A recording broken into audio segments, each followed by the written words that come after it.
Okay, so recording and then share my screen.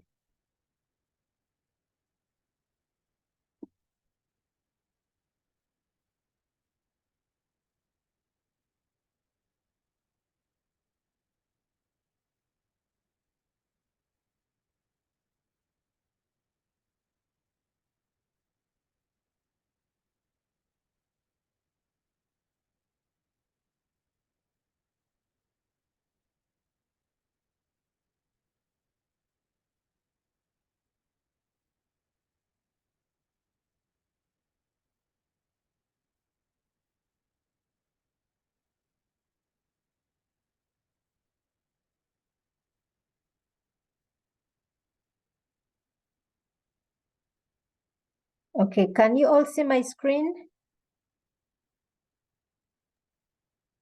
Yes. Yes, the screen is on, Doctor. Yes, Doctor. Okay, so if I remember correctly, we had looked at research approaches, and we had gone as far as looking at inductive and deductive approach. Am I correct in saying that? Yeah.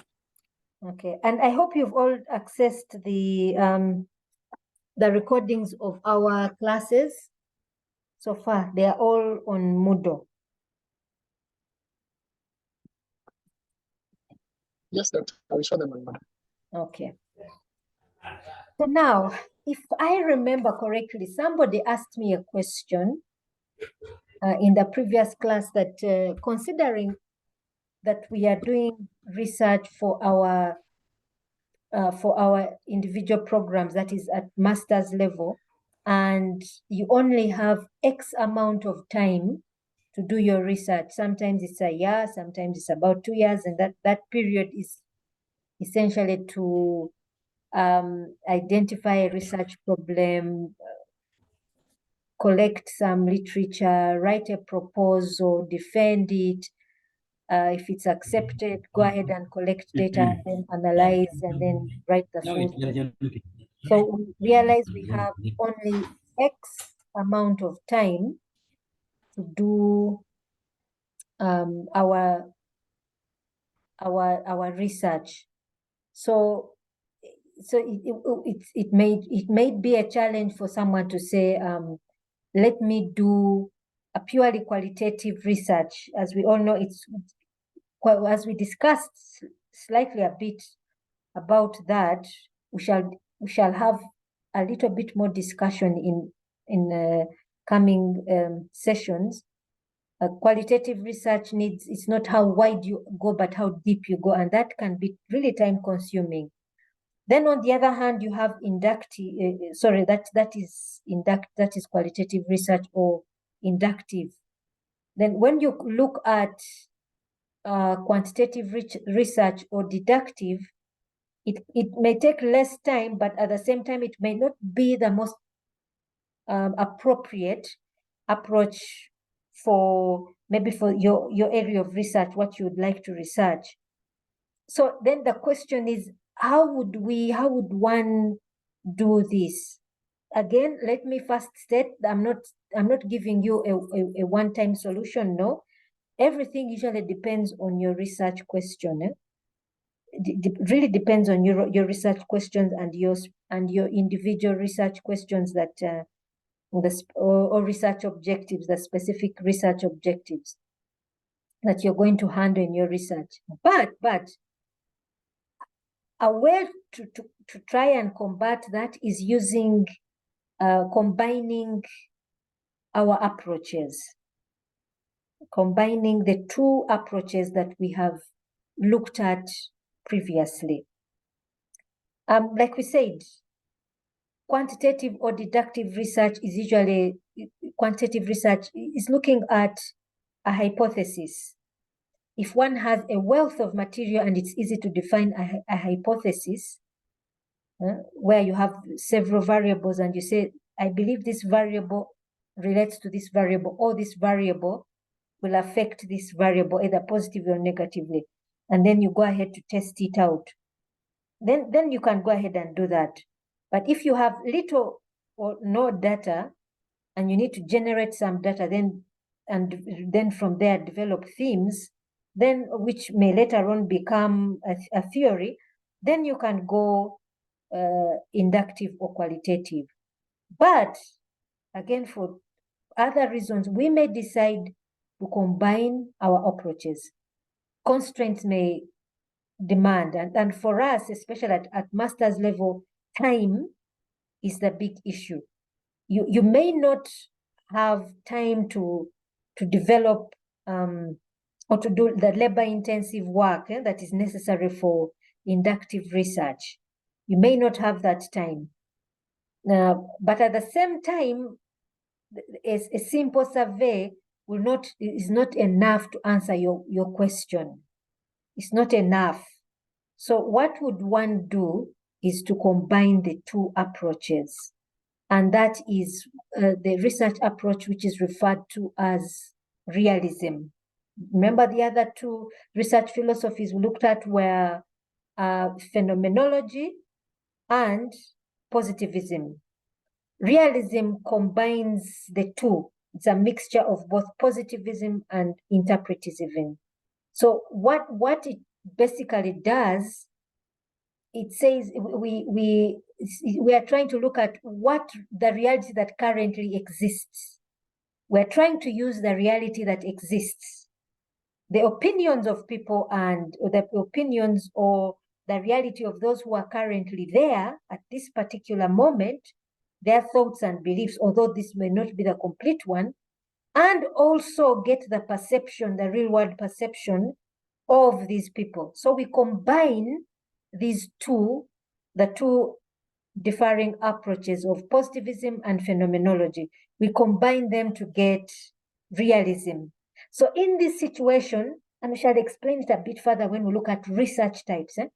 In this situation, a researcher might say, let me start with a qualitative, for example, a qualitative approach. I am going to start by carrying out observations. Take an example. I'll start by carrying out observations. Maybe I have implemented a system, or there has been a certain governance structure that has been implemented in a particular context, maybe a policy, an ICT policy, or a strategy. And then I first start by observation to see if there has been any effect, if there's any relationship, if there's any effect a policy has had, let's say, on efficiency in business processes, or it has brought about better ICT governance or better ICT availability and use, things like that. You start by observation, and then you pick out certain variables. And then you say, okay, let me carry out a survey in the same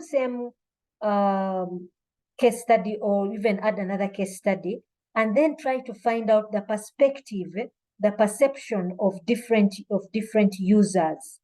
And if the same things I have observed are present. So there somebody is combining the two approaches, because they don't really have time to spend a lot of time observing these perspectives. Another person might say, if I have enough data to start to let's say formulate a hypothesis, then I start by giving out a survey, and then I test that hypothesis. But then I want to go beyond the hypothesis. Maybe there isn't enough data. Maybe there is also another push that there could be other things. So I follow that up with maybe semi-structured interviews, and then in a particular case, and then I use that to build a better picture. So one can decide to use that is a situation where somebody uses the mixed method approach. Do we have any questions so far?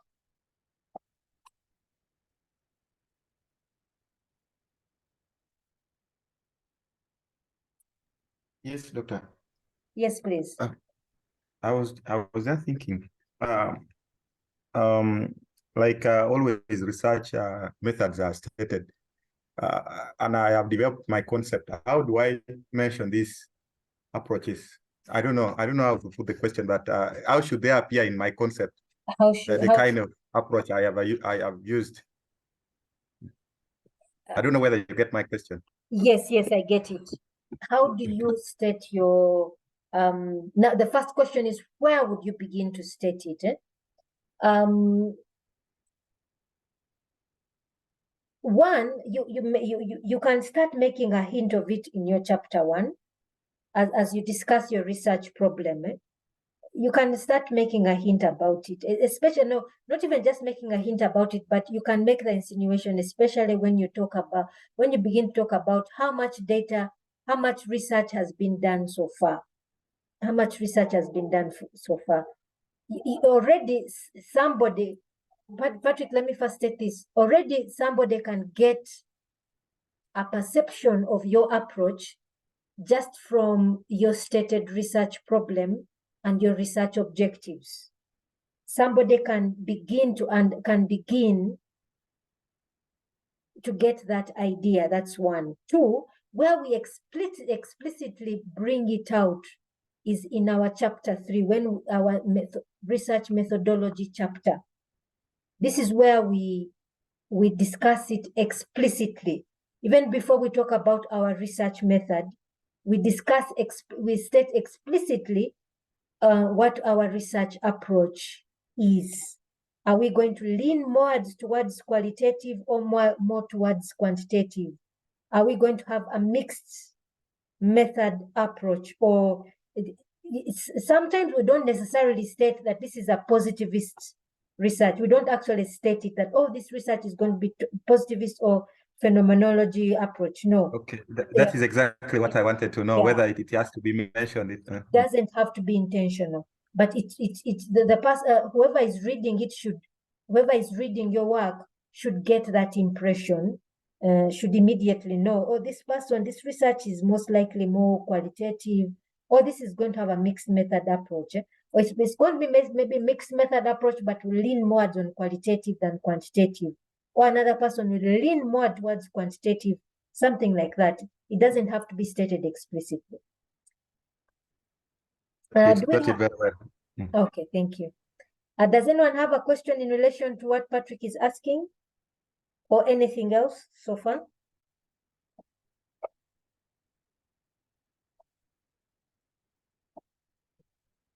If no, let's.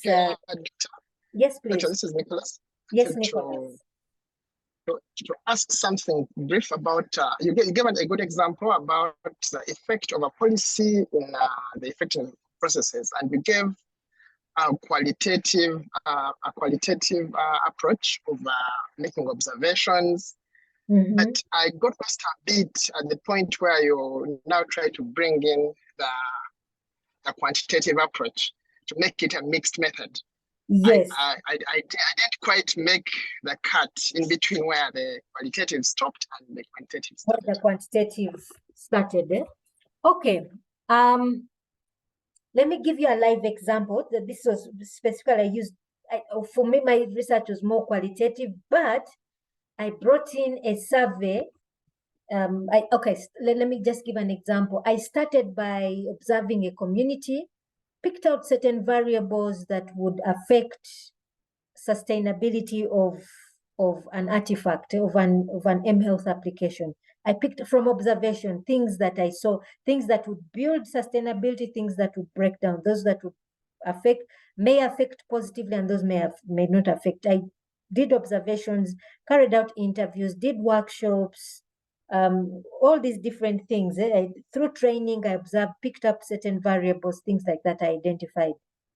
Now, what I did afterwards, after I had seen these different variables, I decided to carry out a survey, specifically with the group of people that I had observed, group of VHTs or community health members, and then also another community health group.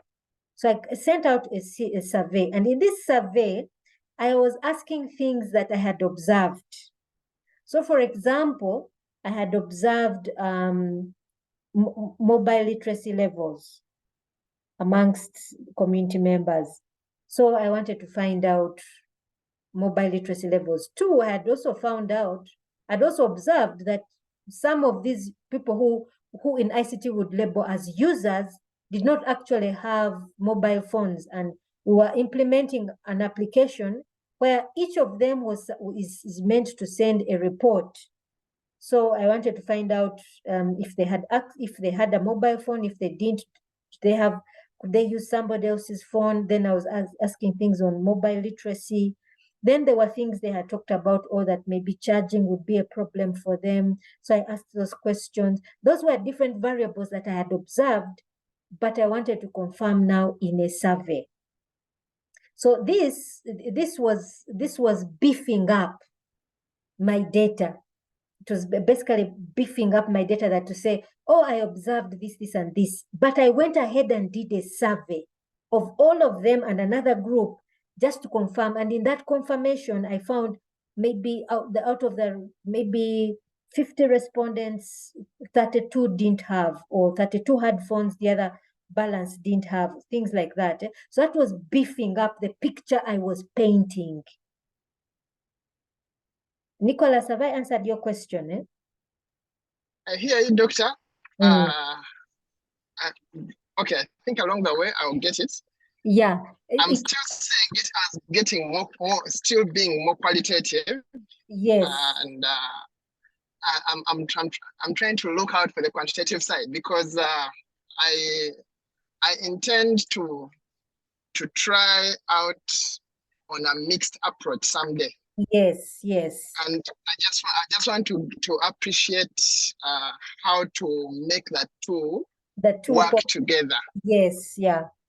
One, you may choose to say that let one lead the other. If, however, Nicholas, you already have certain variables that you believe, you can already design a survey alongside your qualitative tools. You can design a questionnaire alongside, and then maybe just use the qualitative side to probe a bit more, just to probe a bit more. If you think you have enough variables, you can go that route. But again, Nicholas, normally when you do this very much hand in hand with your supervisor, so that you're guided clearly on what to do. That's what I would say. But let us see, if we move ahead, the picture may become more and more clear. Let's just move ahead. Okay, let me see if there are any more questions. Fiona says, my network is not good. You're behind. Fiona, I don't know if someone is asking about, because some of us have not access to the recordings. Timothy, you do not have access to the recordings? Before I move further, Timothy, you don't have access to the recordings? Do you have access to Moodle?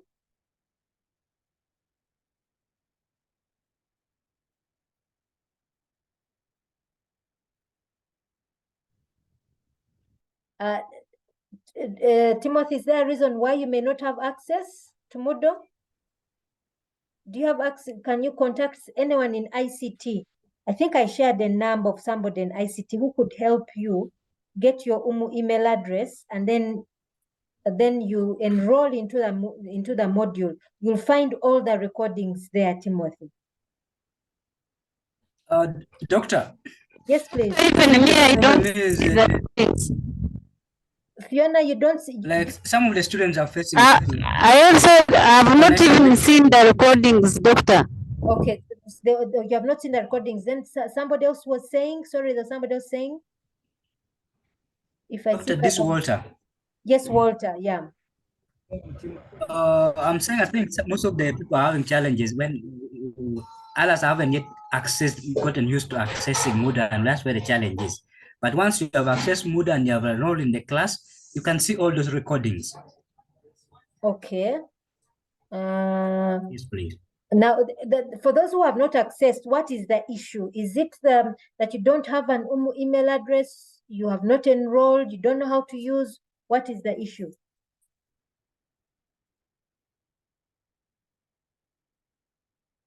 For example, Fiona, Fiona, do you have access to Moodle? Are you enrolled in the module on Moodle? Doctor, I don't know whether you're hearing me. I'm traveling. I have a poor network. I can hear you clearly. Hello, can you hear me, doctor? Yes, I can hear you clearly. I've tried to log in. I've tried to log in, but whenever I try, it stops me. It tells me you can't log in, but the system is having issues. I don't know. Okay.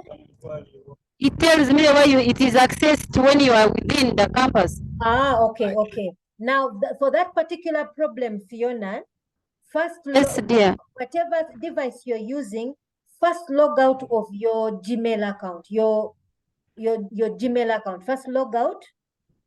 Yes, doctor. Yes, then try to log in using your UMU email address. But normally, most of us, we have maybe our browser is already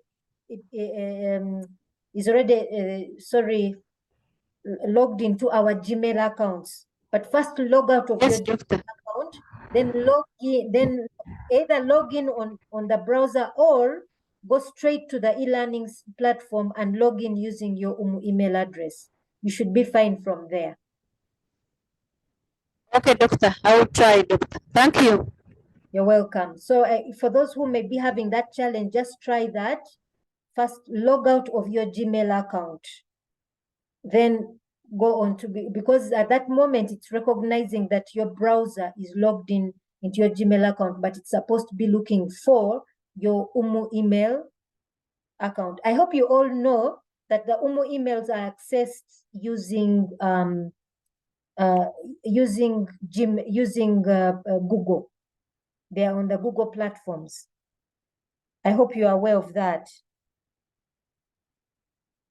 To Amina, what I would suggest, Amina, is it possible for you to request from Emma on a Zoom session? A request from Emma Zoom session, organize a time, go through a Zoom session to one, show you how to access UMU emails. Two, if you can all collect yourselves and give him your email accounts and your details, and he creates for you. Three, he shows you how to access Moodle.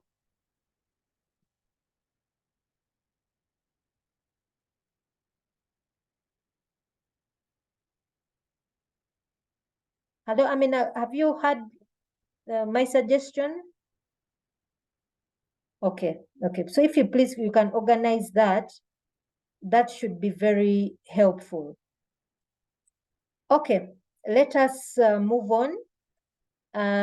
So we have looked at research approaches. In the research onion, the next layer that we find after our research approach is research strategies. Now, this is an extremely, extremely important part of the research onion. We are not going to discuss it in detail. We're not going to discuss it in detail because we want to have a specific topic for that. Just a specific topic for that. But these are the general research methods that we have. We are not going to discuss them. What we're going to discuss are types of research and scope of research, these last two parts. This is what we're going to look at. But these research methods, we shall discuss in detail because it's an extremely important part of research. So what is scope or time horizon is the next thing that one must think about. When we look at time horizon, we're not necessarily talking about how long will this research take, no, but we're saying that the data that we're going to collect should belong to a specific period. And what period are we looking at? So we have two types. We have cross-sectional studies. We have cross-sectional studies and longitudinal studies.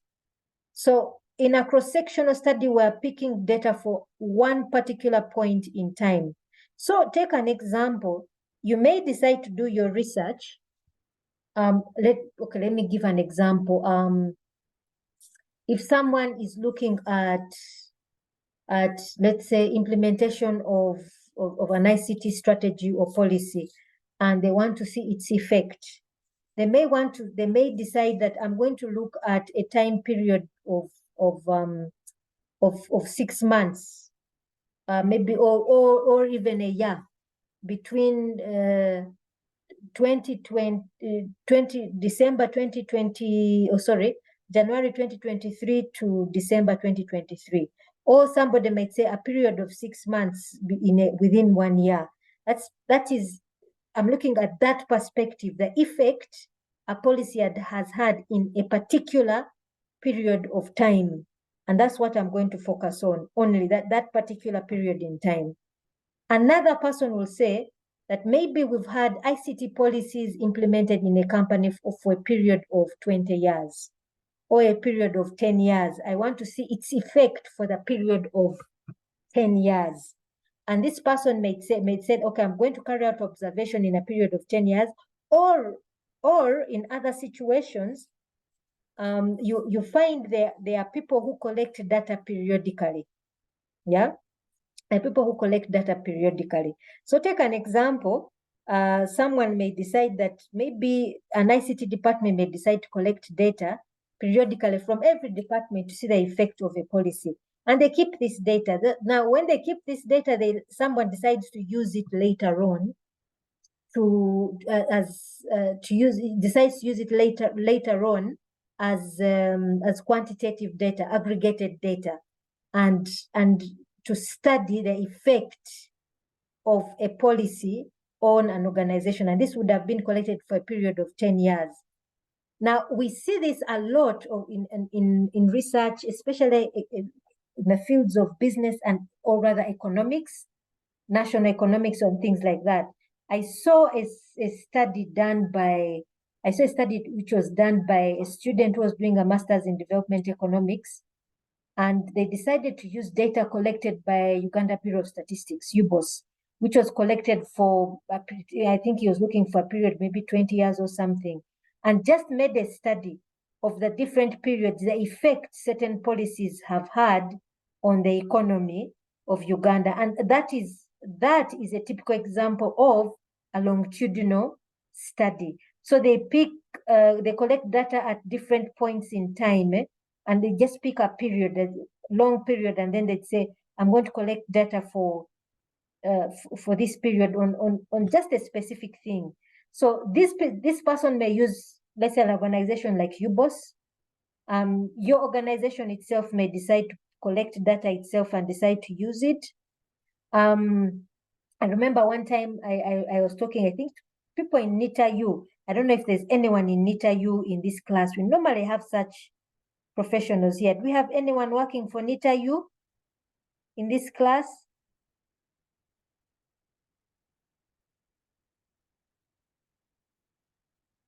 Yes, I am. Yes, Hannah, you'd be a good person to ask. Does NITA-U make an effort to collect ICT-related data at national level? Yes, we do collect IC-related data, and usually we do have biannual national IT surveys.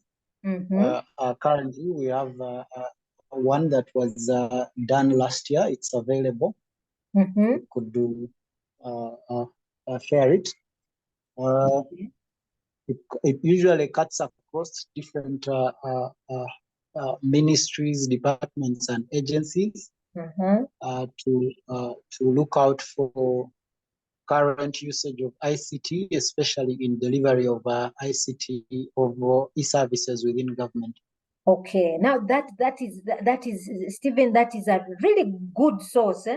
If someone decides to do longitudinal studies that is ICT related, maybe the effect of the national ICT policy, someone can decide to use that data. That is a really, really good source. Thank you, Stephen, for that. So already some of you can see somewhere you can go and, pick some good data for a longitudinal study, just for someone to decide where what is the research problem, what variables am I looking at, and things like that, so on and so forth. So something like that could be, that kind of resource is very good for research. Now that covers research types. We want to look at time horizons in research. We want to look at research types. Yeah, research types will give us a little bit of a better hint on research approach, and maybe guide us also on using mixed method approach or realism. So the different types we have are exploratory, descriptive, and explanatory or analytical research. Yeah. Again, depending on what your research approach is going to be. Let's look at each of them at a time. Start with exploratory research. The word itself, exploratory, gives you a hint. We've heard of the explorers coming into Africa, exploring the African continent. Those who first came when Africa was relatively unknown to what we now refer to as the Western world. When Africa was relatively unknown, and people were just coming, explorers were coming in and getting a hang of the terrain. What does Africa look like? Northern Africa, Central, and so on and so forth. What kind of diseases do we find? What kind of who are the natives? What are the natives of Africa? Those were exploratory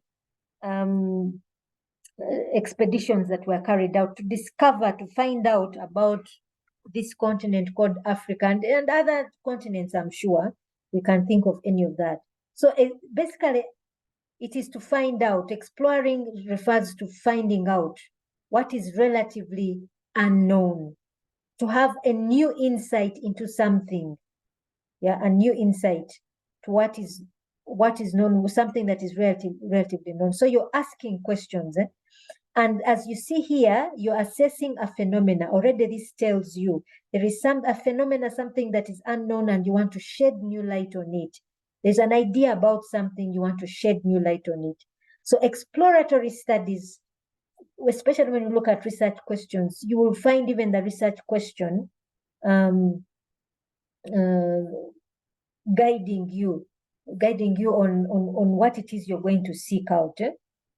So even the research question makes an implication that this study is going to explore a particular phenomena that there's relatively little unknown about it or nothing known about it.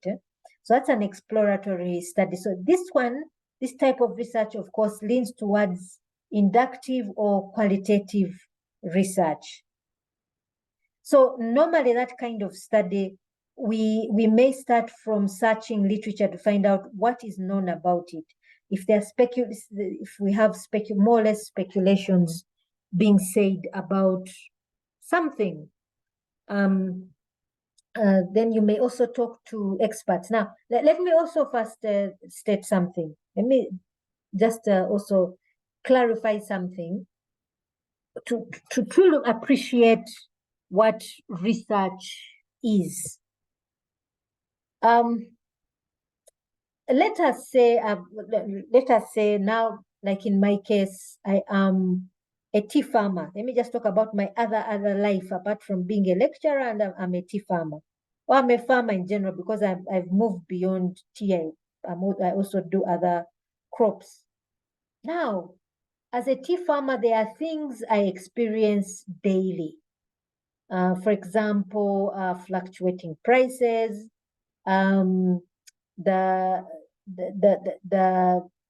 fluctuating kilos that we pluck, let's say, on a daily, monthly basis, and so on and so forth.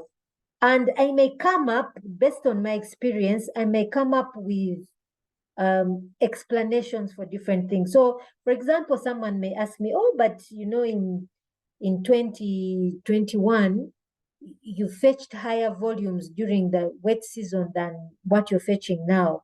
And maybe I may give the explanation, oh, I didn't apply fertilizer, maybe, things like, I may say I didn't apply. The first reason that may come to mind may be application of fertilizer. That is now my perspective as a farmer.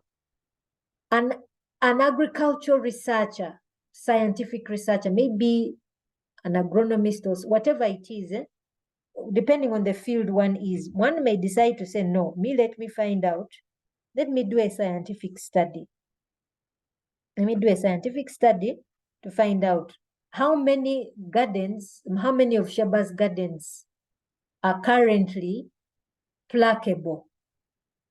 You may find I have pruned more than I pruned in 2021. That is 1. 2, volume of rains we have received. 3, the person may look at patterns of rains. Sometimes also when it rains too much, let's say you get daily in a week, it's raining daily. That automatically affects volumes because the tea needs both the rain and the sun, the two to work concurrently. If it rains constantly daily, it means the sun is not coming in to help the growth of new leaf. So for me, as a tea farmer, maybe that's the immediate thing I would have given as of fertilizer, but another researcher will take it through other rigor, more rigorous research. So now, what am I saying? A researcher goes through the scientific process. A researcher goes through the scientific process to ascertain something, the existence or the non-existence of something, to identify something. They go through a scientific process.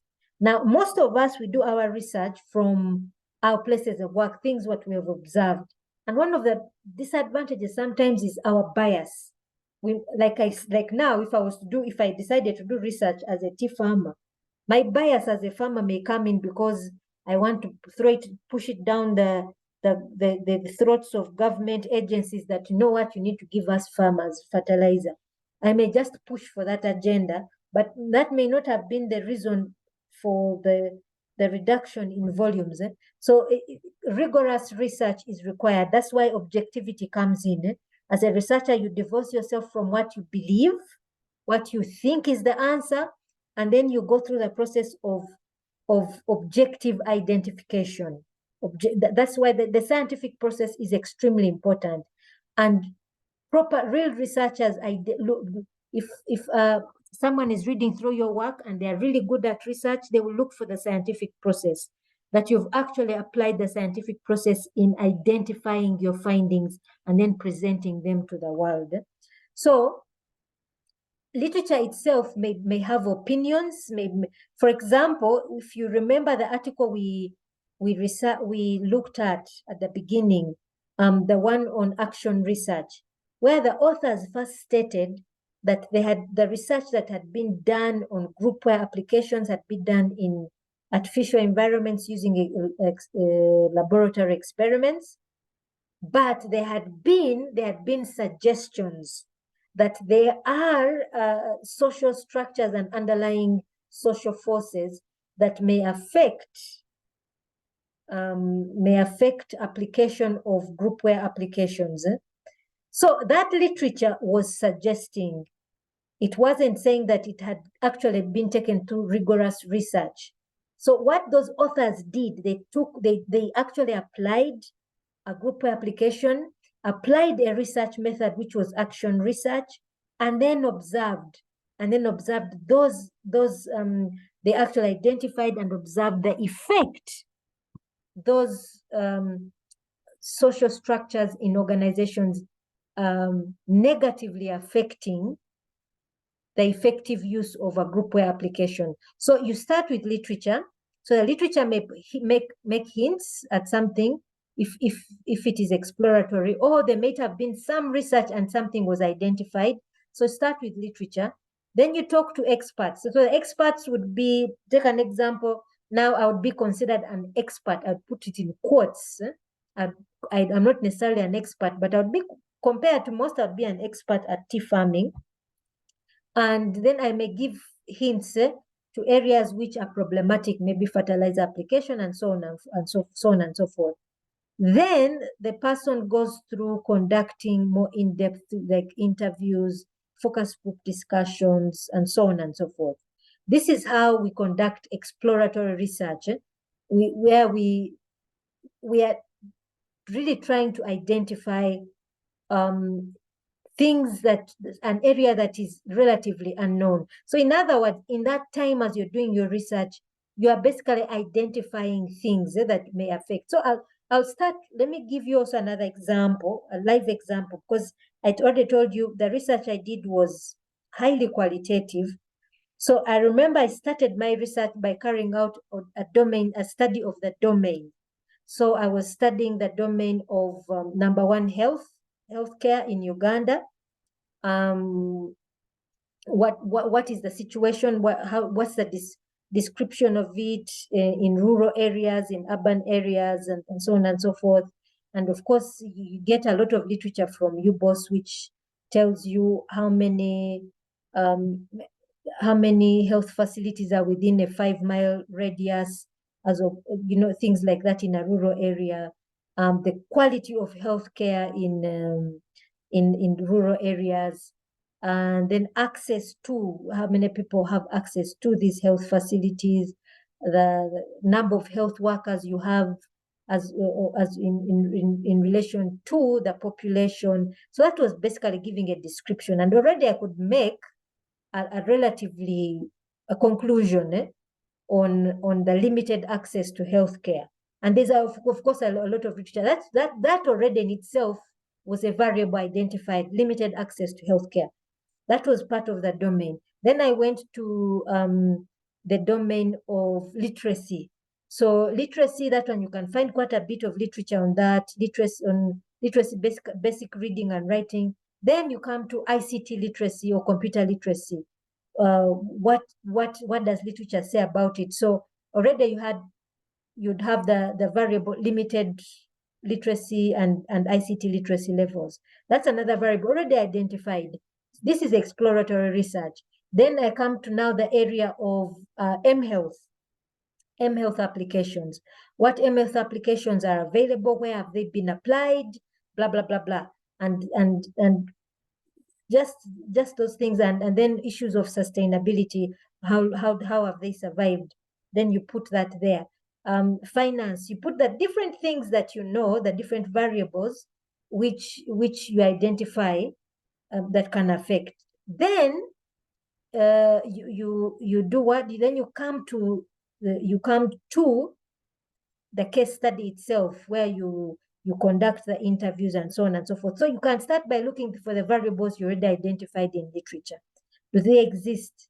And then observations, what do you see there, and so on and so forth. So already my variables were being built starting from literature, then coming to the case study itself, confirming their existence.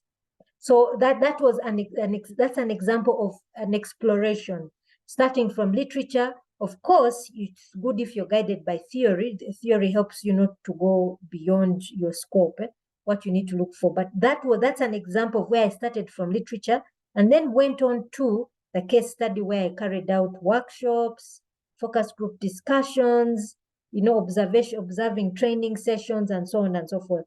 And there I built more on identifying the different variables that could affect sustainability. Do I have any question before I move further? Doctor, maybe not fully yes it here, but you have been mentioning in your submission that you are gathering information and getting data from your boss. Yes. Where have you got to get this information? Is it online? Is it in their offices? It's something I don't get. Oh, you mean getting where you got this information? So, for example, UBOS has quite a repository on their website. They have quite a repository. Then two, of course, like I said, I was being guided by theory. So, for example, I had a theoretical framework which was guiding me on certain things that affect sustainability.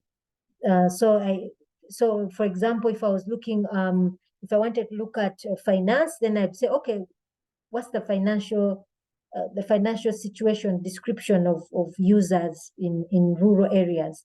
So again, UBOS gives you some good idea. There's also literature that points out there are people who have published information on financial, the economic side of things. Again, also UBOS gives up-to-date information. And then on mHealth. So of course on mHealth, I went to online journals that were specifically focusing on ICT4D, and then those which are focusing on the areas of healthcare. So again, your search for literature, and I think tomorrow we're going to touch on that subject, literature review. Your search for literature is very much guided by what you're researching, and if you have a theoretical framework or if you have a conceptual framework, depending on what is it that is guiding you. We shall also have a discussion on those: theoretical framework, conceptual framework. Now, your search for literature is where you begin the discovery. And you've asked questions like, where do you get this literature? One, you need to make, when you start research, you need to make friends with Google Scholar. Google Scholar is a great resource for publications, especially those publications. There may be publications you can access and those you can't access. Two, make use of Uganda Matters University's e-resources.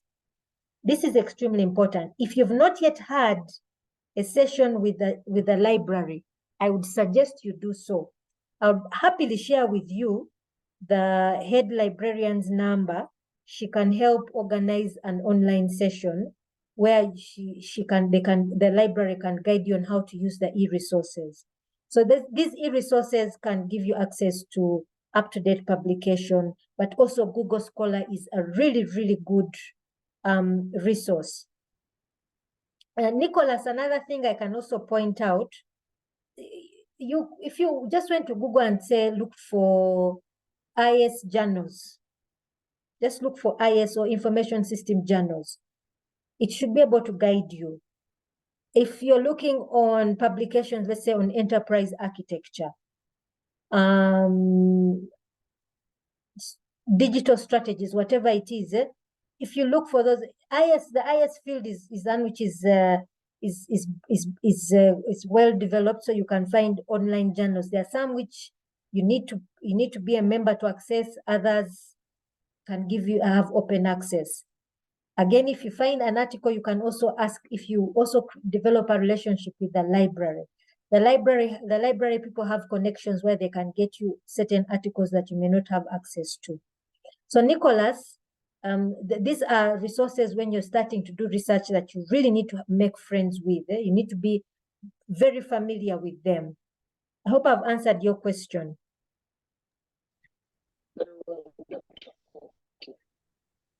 Okay. Now, with exploratory research, you need to be flexible, because you're basically going out to explore. You're going out to explore, but maintaining a direction. How do we maintain direction? We use a theoretical framework. There's some kind of theory that should be guiding you. So take an example. In my case, I was doing research on sustainability of an mHealth application. So one, I went to, here I was guided very much by my supervisor, him and together with other researchers developed a framework to evaluate sustainability of mobile solutions. So they developed a solution that any mobile solution, but these ones were basically for a for-profit sector. For me, I was looking at something for the development sector, but that was a guiding place because that framework gave me, it pointed out domains that I had to look at. I was looking at the service, I was looking at the technology, I was looking at the financial side of things. So those domains guided me. Two, I also went to the development studies side because I was looking at something that was rural and development based. So the development studies side also gave me a framework. that was helping me pick out strengths and weaknesses, things that are opportunities, things that are threats. So that helped, those two theories gave me direction as I was searching. So I was searching using those frameworks, but I had to be flexible and adaptable, because what you may find something that was undiscovered before. So I'll give an example. When I was in the field, one thing that I had, that literature had not pointed out, was the issue of mobile literacy. How many rural users know how to use a mobile phone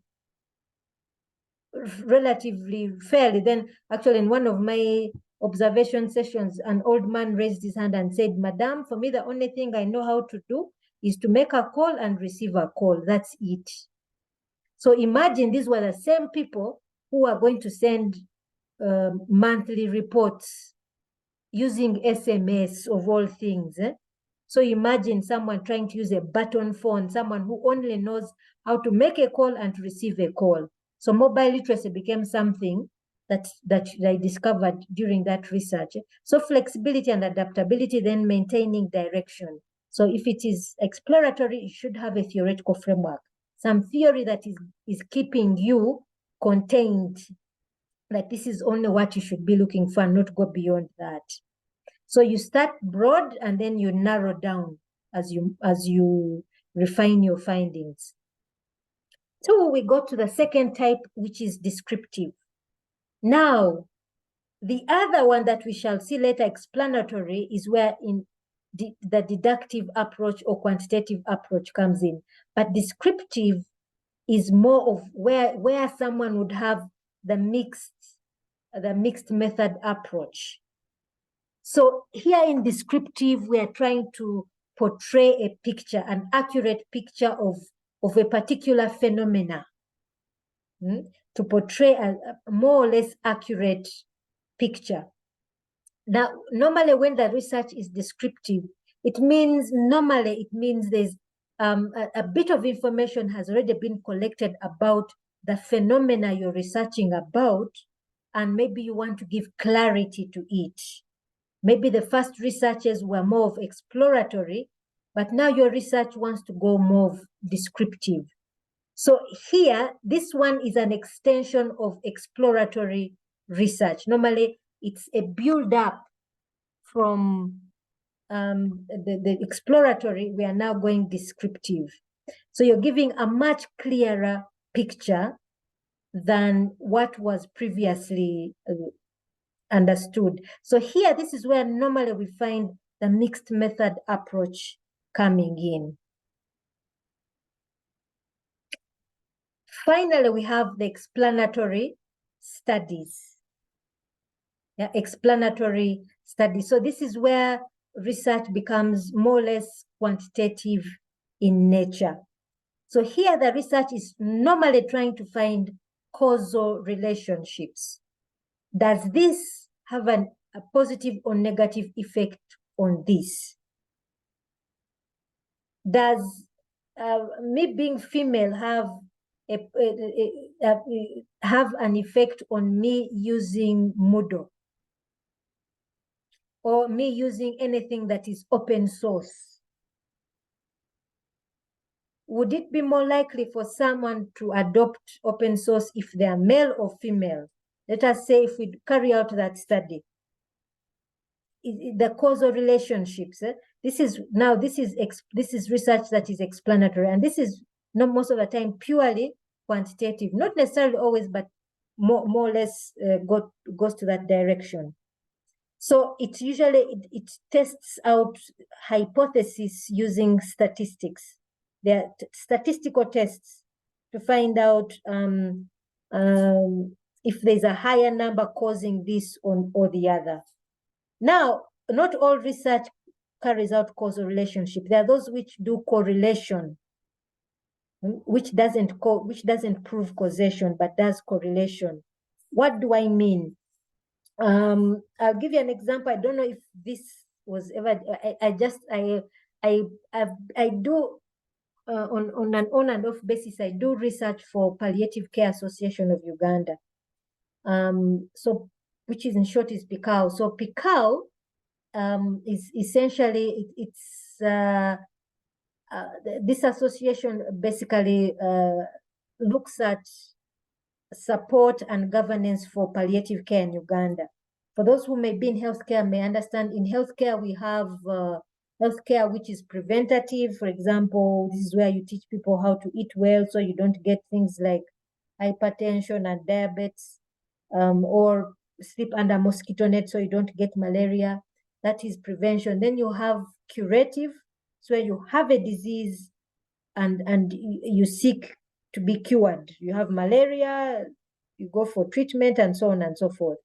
Then there is what is referred to as palliative care. So palliative care is many times end of life care, not all the time, but many times end of life care. And it's basically just to ensure that somebody doesn't suffer excessively.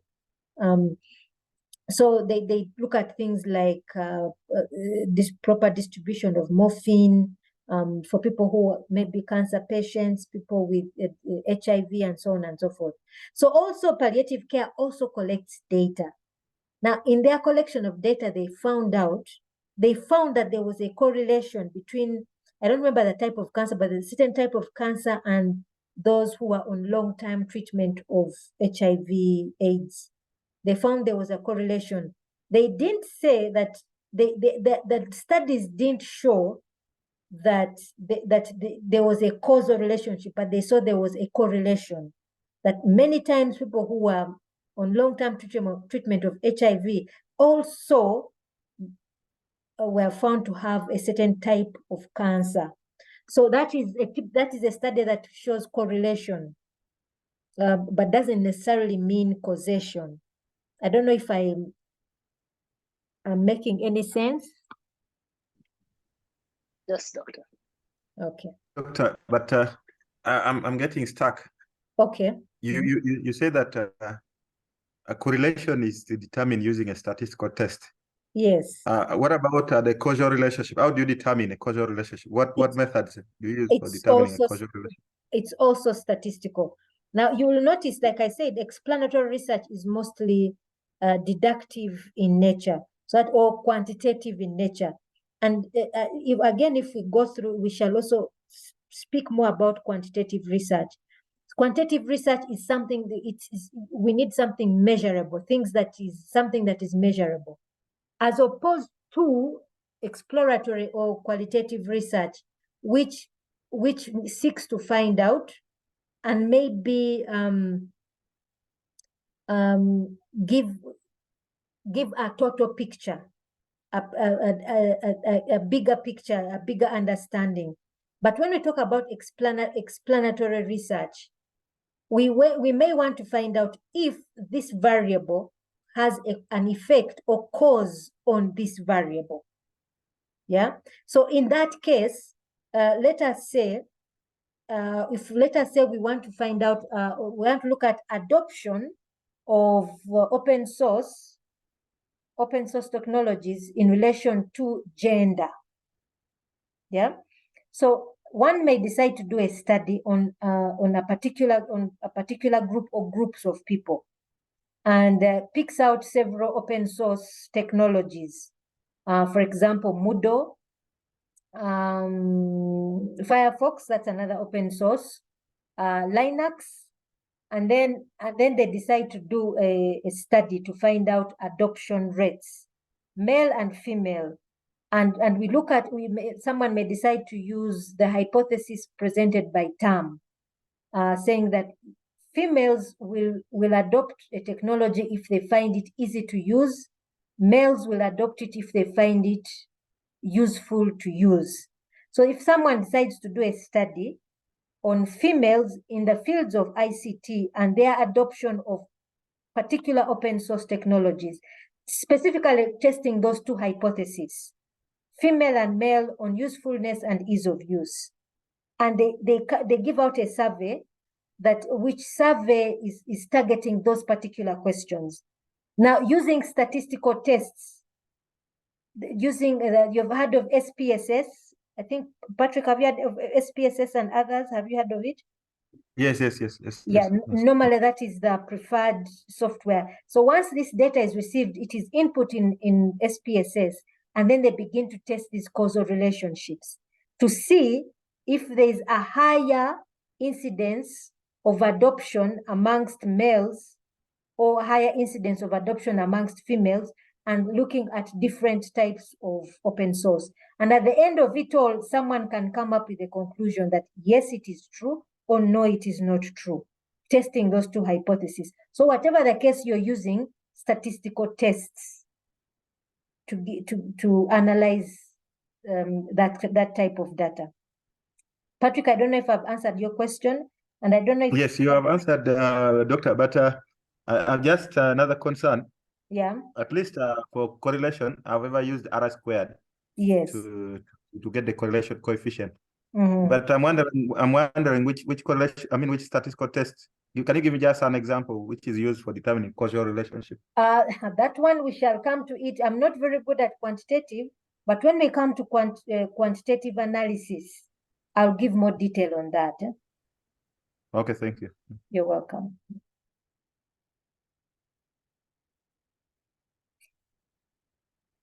The multi-method approach. Already we've hinted on it, and this is where also we said more of the descriptive research, this is where we would go to. And I think maybe here I may be able to give a little bit more hint for Nicholas, who had a question on mixed method approach. So here we have examples. You may want to decide on your qualitative data if you want to use secondary data, or that becomes your primary data. It can be either one of them. Or let me start with the question I had, the example I had previously given. Someone can decide to use interviews to explore a particular phenomena. Someone says, let me start with interviews. So the interviews will determine if certain variables maybe you've identified in literature actually do exist in a case study. I gave you the example where I started by identifying things like literacy levels, access to a health facility, the distance to it, and so on and so forth. Now, when I was carrying out my interviews, those were questions that I asked, the things that I observed, or complaints as workshops were going on. If people were talking about how easy it was for them to access a particular health facility. And then I had in-depth interviews, let's say with community members, to ask them about how easy it was for them to access maybe the recommended health facility, maybe the health center 3. And then someone tells you, oh, that one you can go, but sometimes it's easier to go to the pharmacy. There they'll just give me the drugs. If I go to the health facility, they first have to do tests. Now, read by someone telling you that, it means that the pharmacy is more accessible than the health facility. Which health facility takes time, you're sick, you've moved a long distance, and so on and so forth. Already that someone narrating you that is already giving you an indication that it's a distance that the person has to go through. Now, the next question now for me is when I was doing the survey, already literature was pointing out that there's a distance between a health facility and rural community members. As I interviewed someone, that narration indicated that the distance and the time it takes me to get treatment at a proper health facility, I would rather go to the pharmacy. That already talks to accessibility. So now when I carried out the survey, or I designed a questionnaire, that particular question, I indicated it to ask, to find out about access. Now, how many, if I interviewed 2 people, now if I'm giving a questionnaire to 50 people, what would they say? So now that gave me the mixed method approach. Okay, that gives me the mixed method approach. On the part of using primary and secondary data, do we all know what primary and secondary data is?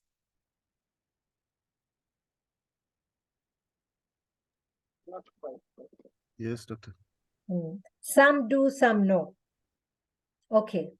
What is primary data? Primary data is the one, as a researcher, the one that you get from your area of research. Or let us say, if I used the case study of Nkozi sub-county and a particular village or parish, that parish is my case study. The data I collect from there, from interviews, from a questionnaire, that is my primary data.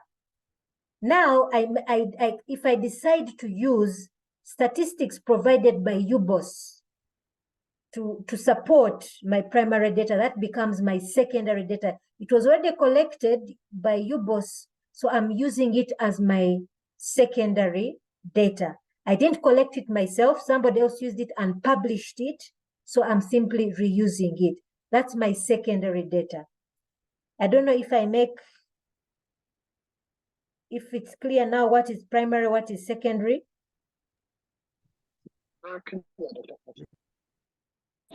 Yes, it's clear. It's fine, doctor. Okay. So again, in using the mixed method approach, you should always bear in mind your research objectives first. Your research objectives should be directly related to the research method you are trying to focus on. So again, when we come to research questions and defining research objectives, we shall discuss this one a little bit further.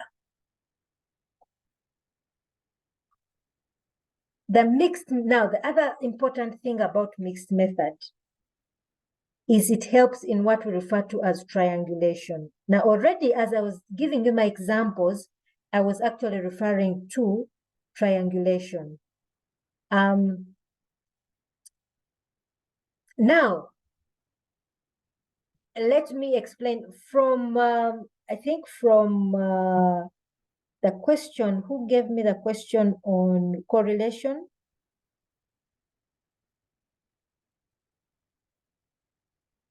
Who gave me the question on correlation? It was Patrick, yeah. Okay. Now, Patrick, if you've used correlation, it means you've used quantitative research. Not so? Yes, yes, I did, madam. Yeah, you've used quantitative research. Now, in research, we have issues on validation, on there's reliability and validation, two things. We're going to discuss them a little bit further in the slides that are coming ahead. What do we mean by that?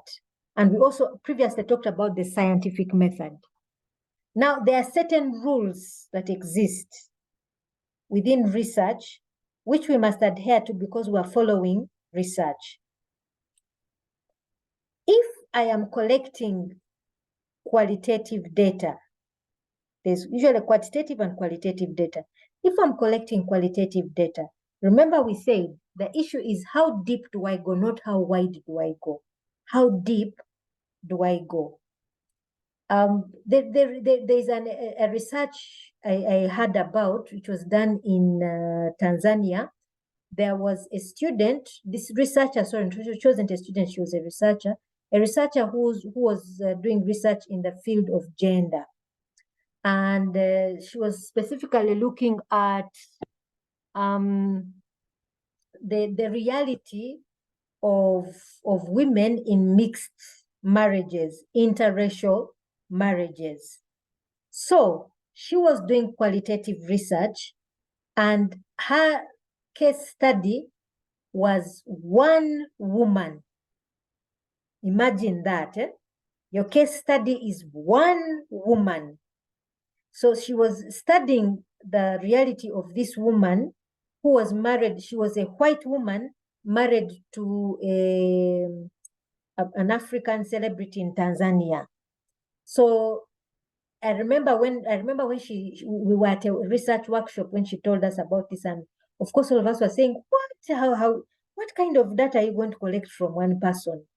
So she explained she said that she followed this woman for a whole year. A whole year she was with this woman. If this woman was going to a doctor's appointment, she went with her. When she was going to meet with her friends, she went with her. Different things at different social events. Basically, she developed a relationship. And in this time, this woman opened up a lot. Yeah? A lot of, gave basically a lot of information from which this one could now paint a picture of the reality of this woman who was in a mixed marriage. So you see, it wasn't how wide she went, but how deep. So a whole year she was following this woman, observing her, talking to her, discussing, and so on and so forth. In that time, she picked quite a lot. So that in itself, that whole year she spent, that data she collected was valid enough for qualitative research. Now, let's come to quantitative research. Quantitative research, it is not how deep, but how wide do you go? Can you get a large enough statistical data to give you an accurate result? So for quantitative data, it's the very opposite. It's how wide you go. So someone doing quantitative research may only take maybe 3 months to collect their data, and that's enough to collect and analyze. Now, here's the thing with quantitative research. I think you can't go below 100 respondents. 100 respondents, and those should be respondents who are homogeneous. That means if you are collecting data on, let us say, on Moodle use amongst lecturers, amongst Moodle users, you cannot collect data, let's say, from me, Sheba, the lecturer, and then you collect from a teacher in a secondary school, a teacher in a primary school, an instructor in a company who's using Moodle. So that's not a homogeneous group. Our realities should be equal so that you can get our context should be the same, so that you get the most accurate answer that you can possibly get. That's why in quantitative research, we shall talk about sampling, the issues of sampling, and so on and so forth. So if you have less than 100 respondents, that data you cannot give a conclusion. You cannot give an accurate conclusion. So it can simply come in to support. So now here comes the issue of triangulation. Let's come now to the issue of triangulation. So remember, I gave you the example of the research that I did, where I started by using interviews, workshops, where I identified certain variables. After that, I wanted to validate my findings. So what did I do? I developed a questionnaire, gave it to the same group of people where I had made observations, where I had interviewed some, not all, a few. Then I decided to give this questionnaire. Now, the data I got helped to triangulate. It wasn't necessarily to say that majority of rural users they lack mobile phone literacy. No, that wasn't the purpose. The purpose was to say, I identified the issue of mobile literacy and it exists. I didn't say majority. So it was simply there to triangulate, to say that this variable actually exists and may cause ABCD to sustainability, and may cause. So that was triangulating my findings. I don't know if this makes any sense.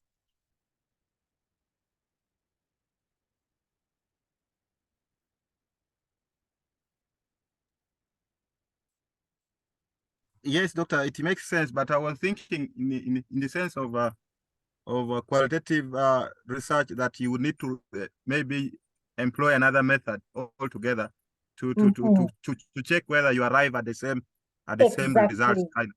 Exactly. You employ another method from a different approach, not necessarily a method. Sorry, you employ another tool. We need to differentiate the two. A questionnaire is not a method.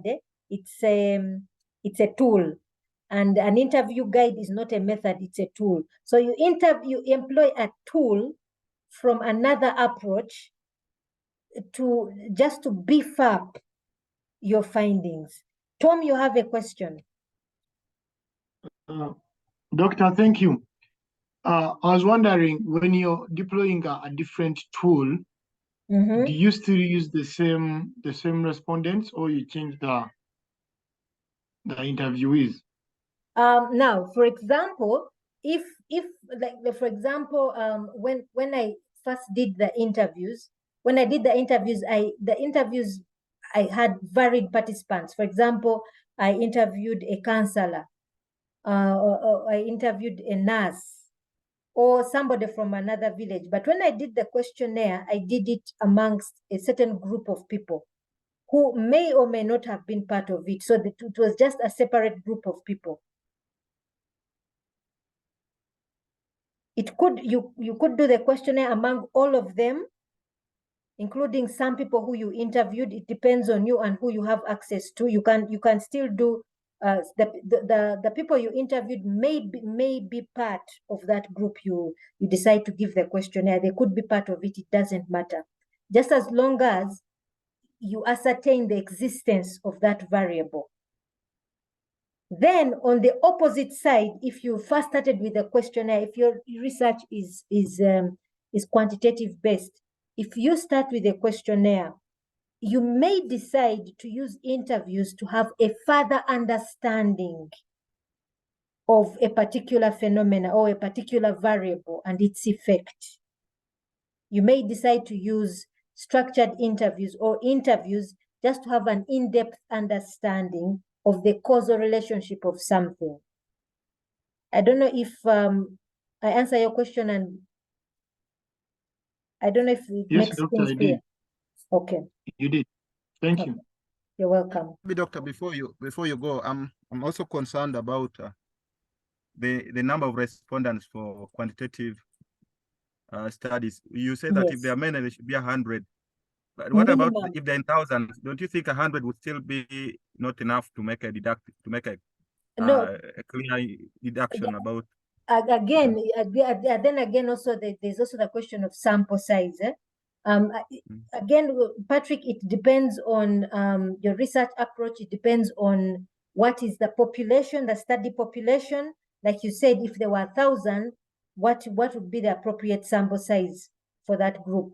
But however, Patrick, again, in quantity, to make something a conclusive, to have something conclusive, it should not be less than 100. That's the general rule. It should not be less than 100 of a homogeneous group. Okay. Okay. So the next thing we want to look at is credibility. The credibility of your research. So one, consider your audience. Who is going to read your research? Those are some of the things we need to consider. If it's research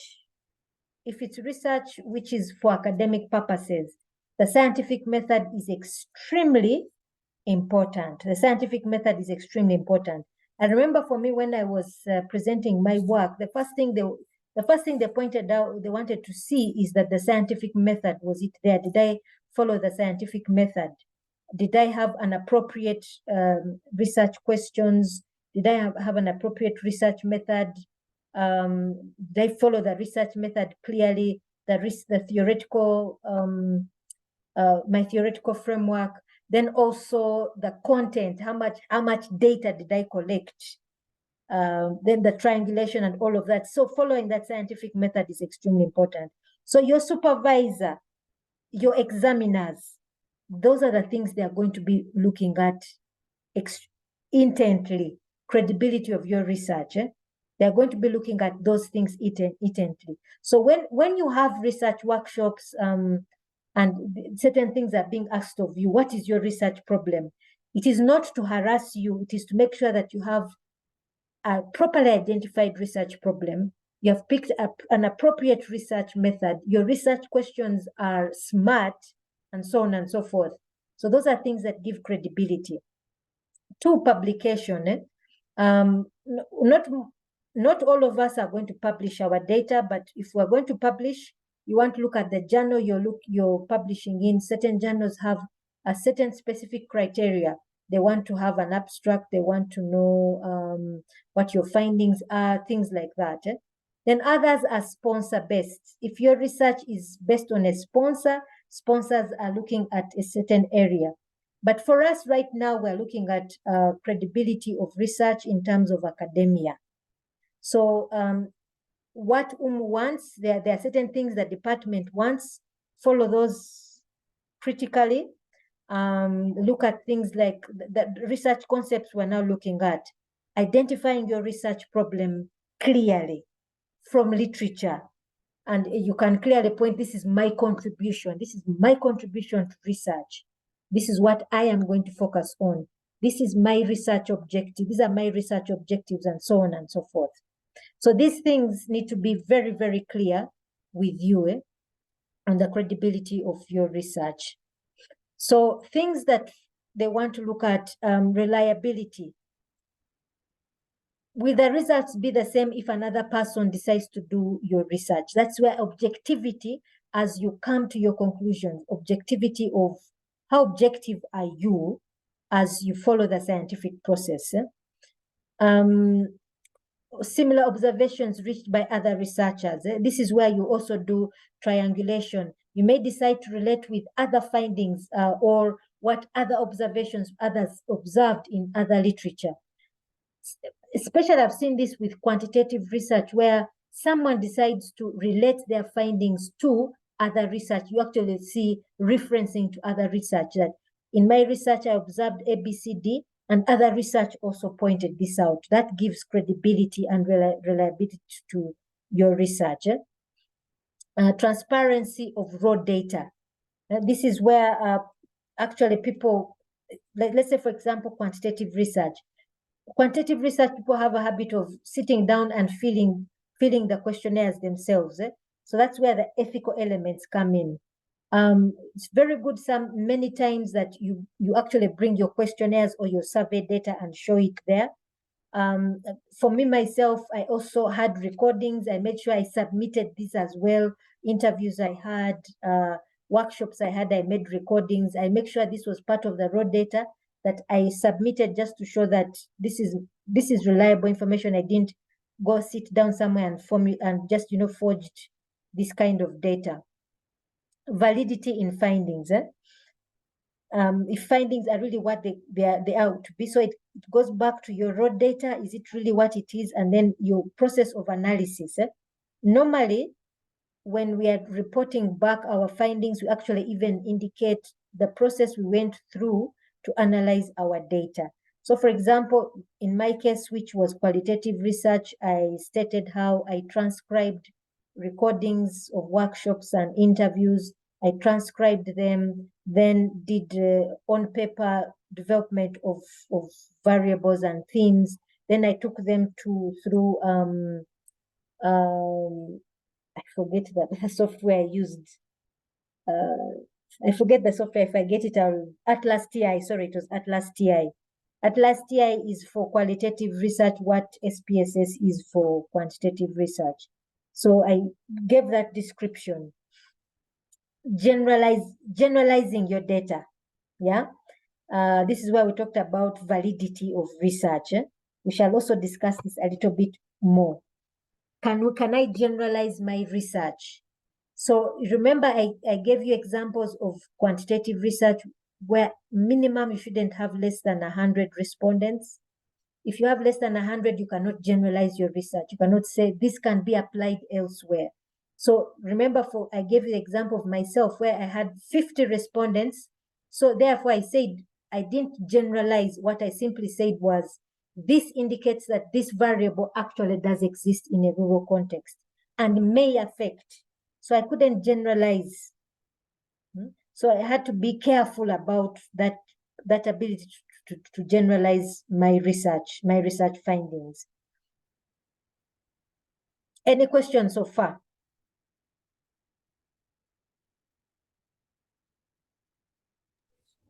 No, doctor. Okay, let's move on. Reliability. One of the things we need to take note of is, as we're doing our research, is that my research needs to be replicated. Whatever research I'm doing, it should be replicated. What do I mean by that?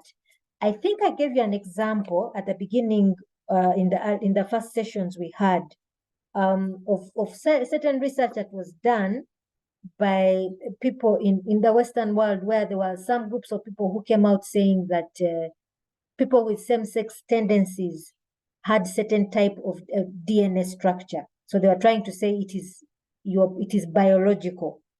So they published their research. So by publishing their research and their research method meant somebody else could go and replicate that research. So when that people went ahead and replicated that research, they found this was false, that it's not biological. So reliability means that your ability to clearly articulate your scientific method, what you used, and then a person goes and replicates and sees if they can identify the same variables. So this is one of the things that really teaches humility in research, because your research can be debunked or it can be supported and built on. So reliability is that reason, that being able to clearly articulate your research method.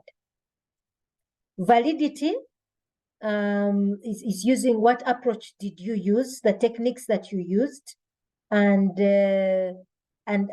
validating your findings. I like, for example, I gave you what the variables that I had identified and decided to triangulate my research so that I could validate my findings to say that it is true. These were I used the qualitative side, and the quantitative side validated it. So using those mixed methods approaches or different techniques to validate your findings. So you can look at this definition of validation, which can give you further explanation on what validation is. And also the same thing with generalizing your research. Can I generalize my findings to other contexts? So generalizing, one, it is for the qualitative side. When you have a number of people, you can come to a conclusion. But then also, if your research is context-based, especially which is qualitative-based, usually they usually say qualitative research cannot be validated. No, it can be validated. For example, I published my research, which was qualitative, and somebody else can say, let me go and carry out the same research Sheba did and find if in a different context, the same variables can be found. The same variables she found. So I generalize my research. I open it up for generalization by, first of all, being clear about the method that I used, the context that I used, and the findings that I had. Then somebody else says, let me go and see if the same things can be found. And if they do, that gives validity to my research. And therefore, somebody else can now even go ahead and do maybe a descriptive research or explanatory research to find out if there's a causal relationship, if hypotheses can be found. Does mobile literacy affect sustainability? Does poverty, financial poverty affect? Those can be hypotheses that someone can go ahead and decide to study. Any questions so far on these two things? Generalizability and validation.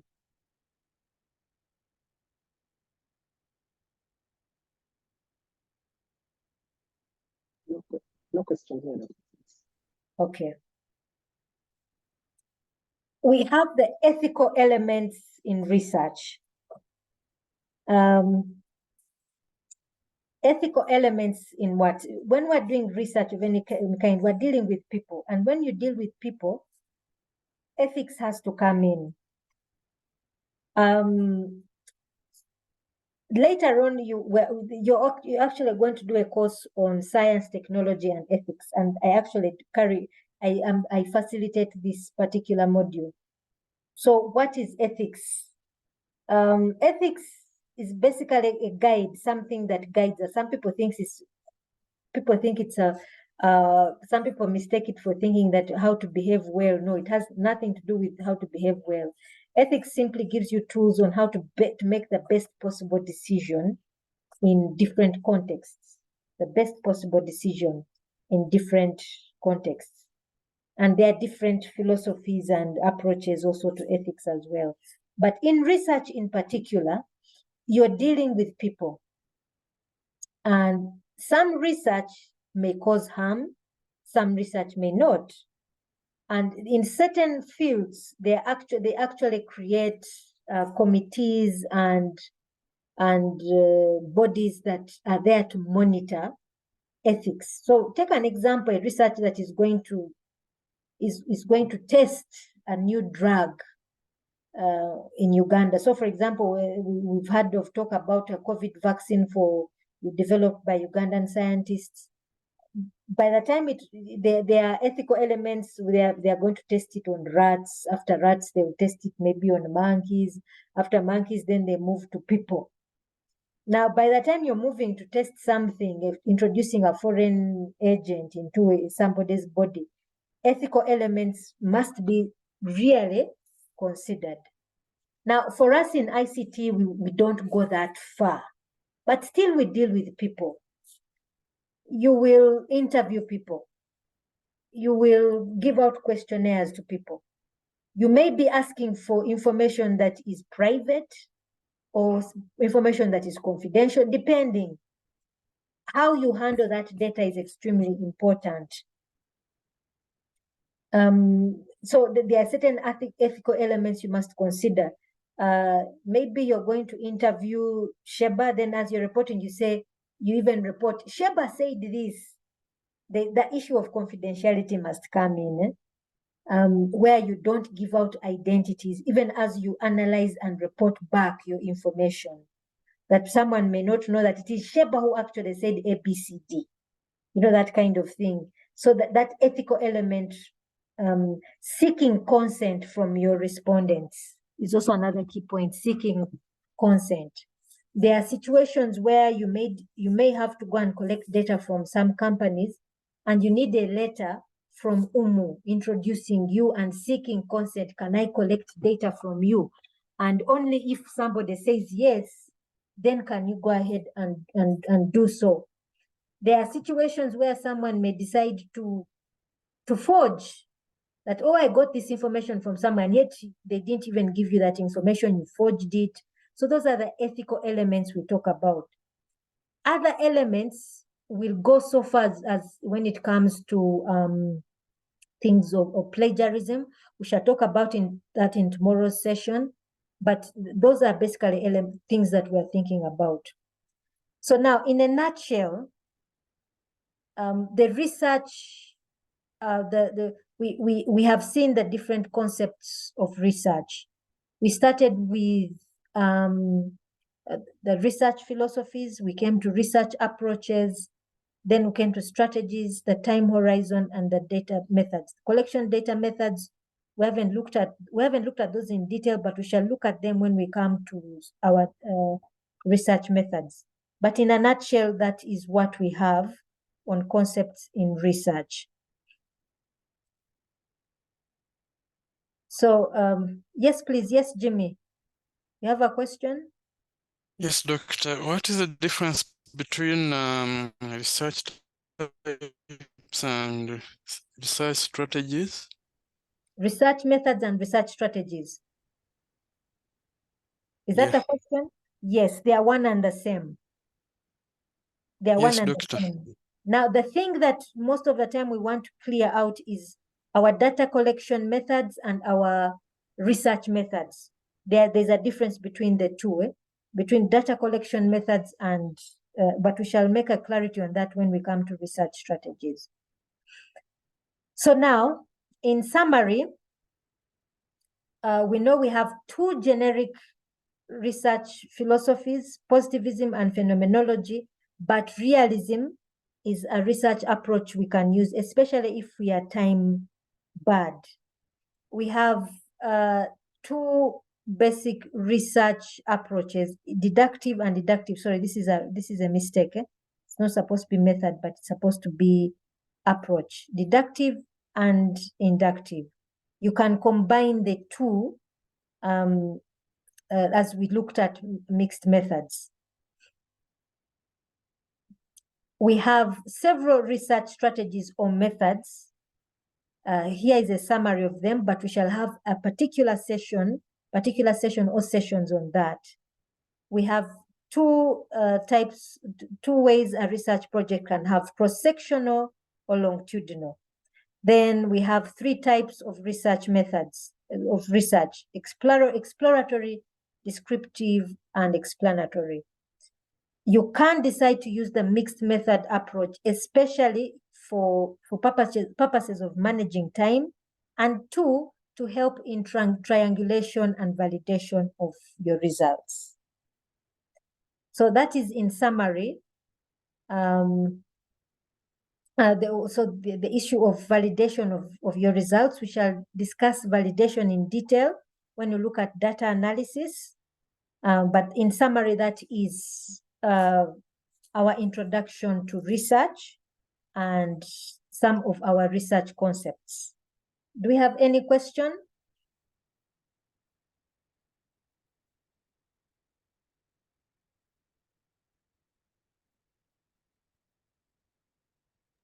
Madam, I wanted to ask about the example you gave us of the person who did research on for a couple of years.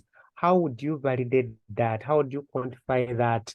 Like, how would you defend such a scenario 1 year, someone doing research? Thank you. Okay, thank you. Now, remember again, we said qualitative is not how wide, but how deep. By the time this person spent 1 year, they spent a lot of time with this person. Means they really, really spent a lot of time. It means that, like she gave an example, she said, when she had the doctor's appointment, I went with her. By the time somebody allows you to go with her at her doctor's appointment, she has really come to trust you. That means this person has said a lot. That means in terms of transcription, you've transcribed a lot of data, quite a lot of data. So it isn't just that you asked the person one question and they answered and you stopped there. It means that it's basically like a relationship has been built. Let me just give you an example. We've had relationships. Let's say you have the best relationship I can give you is with siblings, because I have sisters. So as sisters, we've spent a lot of time together. From the time we were growing up, from the time I was born, I knew my older sister, then got to know my younger sister when she came. We talked, we have quarreled, we have seen this. That is data you're collecting. And this data basically can help you come to a conclusion. So as a person, I can come to a conclusion about my older sister, my younger sister, their likes and don't likes, their growth, and so on and so forth.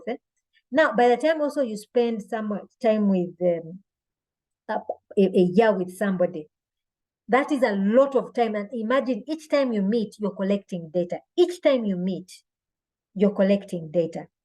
Let me give you a scenario of qualitative research. I spent 2 years with a community. Now, those 2 years that I spent with them, they were basically on health-related things. Every time there was a workshop, I was there. So most of the time, actually, when they would be talking, I would just get a recorder, put it in the center, and I would record. And most of the time, I was dozing off. Frankly, I got bored. As a researcher, I was bored because they were doing their thing in healthcare. Me, I'm an ICT person, but I would record and basically switch off. Then came a time when I interviewed. Then there was a time we had focus group discussions. So in the focus group discussions, again, I was doing interviews, I would record. Now imagine all those recordings I made over a period of 2 years, interviews, recordings, period of 2 years. We did a training where I observed and recorded, period. Again, all of that was data. Now imagine all those recordings I did, I transcribed. So imagine maybe in a workshop, I would have like 5 pages, one workshop, 5 pages of a discussion. Another workshop, maybe 6 pages discussion, interview 3 pages, training session 4 pages. That is transcribed data. Now, all that transcribed data, I begin to develop themes. Okay? Those are themes that I'm collecting over a period of 2 years. That's a lot of data, a lot. So imagine, even as I'm validating, remember, when it comes to transparency, I give that raw data, submit it. That's already a lot of data, a lot that I've just had with one community, just one community. Now imagine for this lady, it was 1 year of discussions. Most likely she was recording. It wasn't just, oh, we're just hanging out. She was recording, either a discussion, they were discussing, the discussion on this, she was recording, discussion on this, she was recording. That's a lot of data, Lamek, a lot of data. In terms of validation, she picked up a lot of data. I remember even at first I had not been submitting to my supervisor, but I remember when I submitted to him after 2 years, he actually told me, stop, your data is too much. Even when it came to transcription, at a certain point, I just had to stop because the data was too much. Just the transcription alone was too much. And that's when I said, you know what? Let me give out a questionnaire. Just to triangulate back to the data that I had collected. Lamek, I don't know if I answer your question. Yes, you've answered it. Thank you so much. You're welcome. So again, if you remember, if you think about qualitative data, it's not how wide, but how deep that one goes. Many times, I think I can understand from Lamek's, our experience of qualitative data, we think of an interview where we sit down and have a discussion which doesn't go beyond even 10 minutes. That's very little. But if you've spent a whole year with a person, with a community, a whole year, that means every single activity you are present. You are present and you are collecting data. That's a lot of data. So if we go back now to the question somebody had in the previous session, that if we consider now our master's degrees, which require a shorter time, then I would say, I would suggest to somebody, consider having mixed methods, where you may have some interviews, observe certain activities, then follow it up with a questionnaire with a number of people. This questionnaire is not intended like for the quantitative side where you're doing 100 plus, but it could be for a less group of people, but simply to validate a finding on the qualitative side. I don't know if I answer, I clarified. Someone might be even more confused, but I'm just trying to respond. Lamek asks, Madam, where do clinical trials fall? Clinical trials would fall under, those should fall under experiments. Lamek, I hope I answer, it falls under experiments in terms of research strategies. Lamek, do we have to necessarily talk to experts? Lamek, it depends on your area of research. It's not always that we have to talk to them. Personally, I didn't talk to experts. I did interview an expert, but that was simply to validate some of my findings. That was it. Sorry, Doctor, I know we are a bit tired now, but just to take you back a little bit. Okay. Looking at experiment and then triangulation. In a situation where you need to do experiment, how is there any possibility of a triangulation? Of a triangulation, yes. If you look at the one of the articles which I gave to IS students, the one on the one which was looking at which one was it? There was one for groupware. Then the second one was looking at what was the second article? Can someone remind me? They were looking for what was the second article? Can somebody remind me? The second article I gave you for IS students. It was on Hedonic activity. That's hedonic activity. Sorry? Is this the one that was research from the ICT greenhouse? No. This was for IS students, not green. It was looking at the hedonic experience of people using certain applications. Hedonic experience, that means that the pleasure people get as they're using certain applications. The pleasure, the amount of pleasure, let's say measuring the amount of pleasure you get as you're using TikTok. My sisters, my siblings and my nieces introduced me to TikTok. So I started using TikTok this year. I've never used it before. And when I go to places where there's network, I'm on TikTok every second, sending TikTok videos. So my nieces were like, Aunt Sheba, you like TikTok? Eh? So if someone was to put me in an experiment, a laboratory experiment to measure, if you look at that article, they put sensors on the brains of the people using to measure the hedonic experience. But in that particular article, they followed it up with interviews.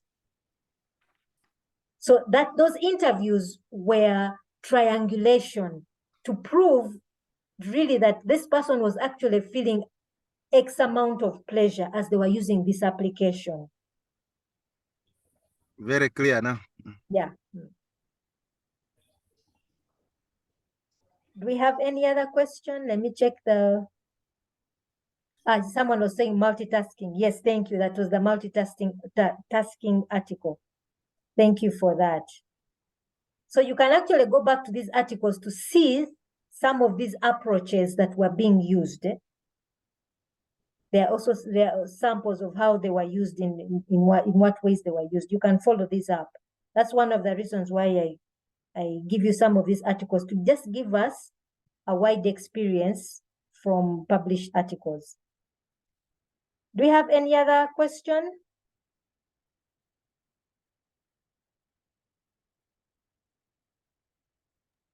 Doctor, maybe just a little bit of clarity, or maybe a reiteration of the question for the coursework. This is on the assignment that I've given you. Okay, let me see if I can share this. Just open up. Give me a minute. Let me share my screen again. I just open up Moodle and show you. Okay. Is my screen visible? Yes. Okay.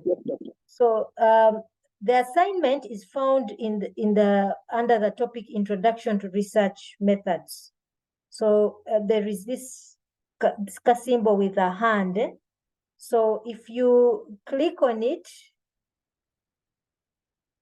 it should give you access to the research, to the question. And it says you've been provided with several articles. I need to make a clarification what these articles are. If you look clearly, we have 4 articles, but there are 2 per program. So the articles on towards a more secure HRIS system and switching to electronic health records. These two are for IS. The are remaining two towards measuring, and this one, which is S130 something, that those two are for ICT students. Now, moving to groups. In these groups, read through the articles, discuss, identify, and present to the class. What are you looking for? What is the research problem that has been identified by the authors? Okay, we went through a process with the articles I gave you where I showed you how to identify a research problem, not an organizational problem, but a research problem. What was the previous research done on that research problem? So most of the time, these applications, these articles, the authors point what previous research has been done. What research has been done in this, they normally point out, because that's where also the area where they point out where their research problem is. What research approach and subsequent research method was used? So they may not explicitly point out their research approach, but it may be hinted upon. And the research method, although we haven't looked at research methods or strategies, but they should, it should indicate what research method has been used. What were the findings of the authors? What conclusions they come up with? And what are the possible areas of research that you could do to build on this research? Have I answered your question? Very well, Madam. Thank you so much. Okay. Excuse me, doctor. Yes, please. Madam, I have a question concerning groups. Shall we maintain these groups or form another groups after the assignment? It is up to you. The freedom is yours. Marcelino, you had a question? And then Yes, doctor. Yes, please. Based on this question, I can see publications in the fields of IS and ICT. That means that even the groups are forming, it should be based on IS and the IT. Yes, please. It would be good so that also for you, you also see your areas of research. What are the possible? You begin to introduce yourselves to where you could go in your research. So we form the groups according to what we are studying. Yes, please. Okay, thank you. You're welcome. Tom, you had a question? Thank you, Doctor. About the groups. What is the minimum number of participants in a group and what's the maximum number? Let us put it between 4 and 5. Thank you.